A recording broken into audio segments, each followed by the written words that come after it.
Hi, welcome to the Craft Channel. My name's Corinne Brad and I'd like to show you another quilt making technique that is one of my favourite techniques because I am a hoarder, I admit to it, and I save every little scrap of fabric, and I'm pretty sure that there's hundreds of you out there that do the same thing. So with all my scraps of fabric, I've made a scrap quilt, which is so bright it hurts my daughter's eyes, but I don't care because it's all those lovely bits of fabric that is too good to throw away. And what I've done is I've mixed them with larger squares so it's not so in your face. But I just want to show you the method of taking all your scraps, putting them together to create blocks like this, or this one, so that they're all parallel, they're all square, but there's no measurement needed because measuring is the boringest thing in the world. So we'll do a selection of pinks. These are all my pieces that I've got here. And we'll start with, let's have a look. We'll start with a nice yellow. And I've got a really weird bit of floral here. First thing you do want to do is you want to make sure that if you've got any sort of diagonal pieces, just get rid of them. So I'm just going to cut this with a rotary cutter. Now, loads of you have commented that I'm really cack-handed with a rotary cutter and they've never seen anybody cut towards them. So for that, I apologise, but it just seems to make more sense to me. So take one piece of fabric and we'll have this nice bit here. Don't worry if you've got torn edges. And quite simply put them together. You don't need to pin, just put them together and then go to your sewing machine. And I've got this session of straight stitch. It's a 2mm long straight stitch, so you've got a nice tight seam. And I'm using the edge, like the clear edge of my presser foot as a guideline to make a 6mm seam allowance.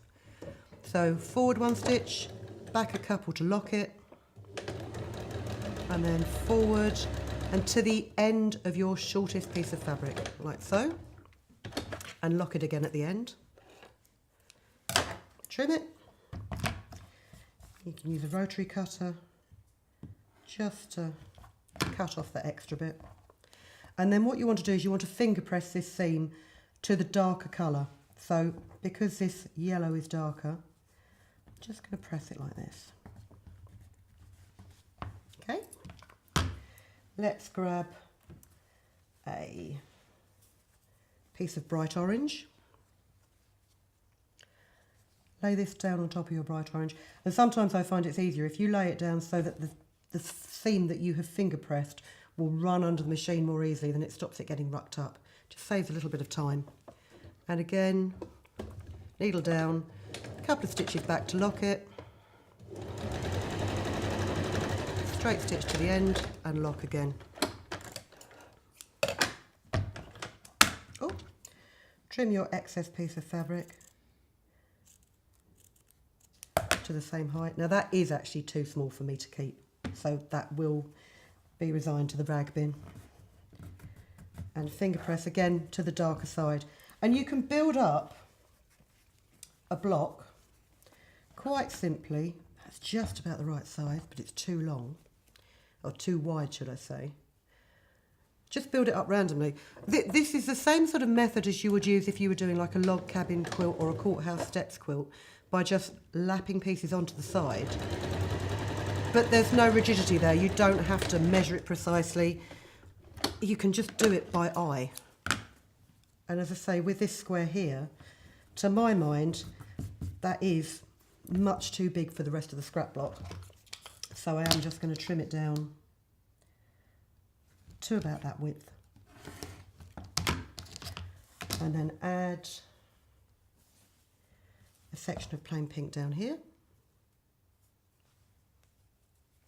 Actually, let's do it like that, so I can see where my finger pressed seams are.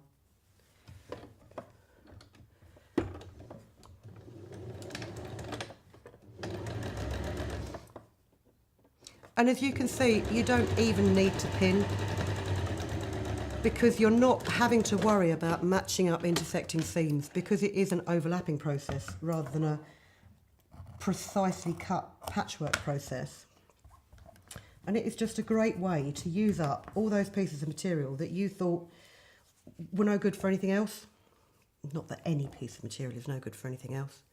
I am the woman that cuts selvages off and keeps them to tie things up with, which is why I can't move in my house. So we'll just keep sewing it up like this. And then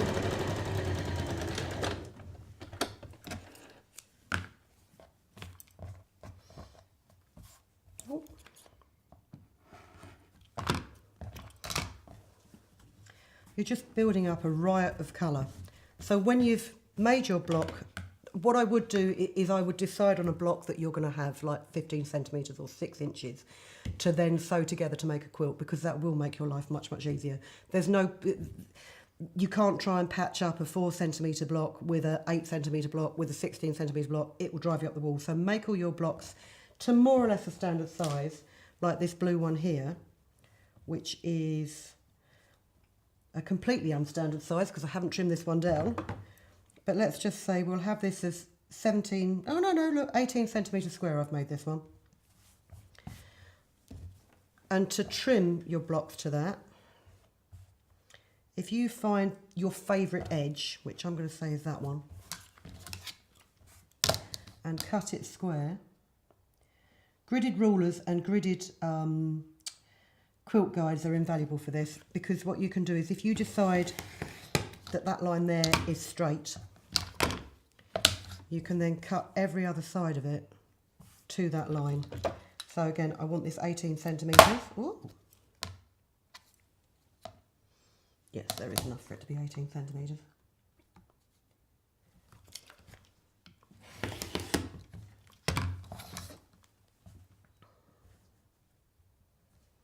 Like so.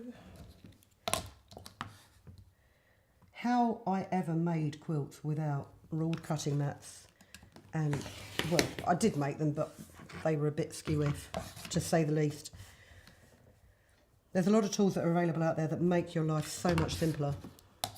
And if you've got them or you've got access to them, use them. You know, important things are things like a steel edge ruler, putting a fresh blade in your rotary cutter so that you can just cut cleanly without having to keep dragging over it. There you go. So that's cut to 18 centimetres as well, the same size as this one, so that then you can just pair them together with a normal 5mm seam allowance and build your quilt up like you normally would. So, as I say, lovely way to use your scraps up.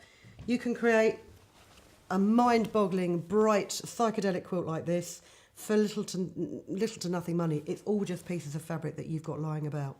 Hope you enjoyed the demonstration, and we will see you next time. Bye. If you've been inspired to create, please share your makes with us in the comments section below.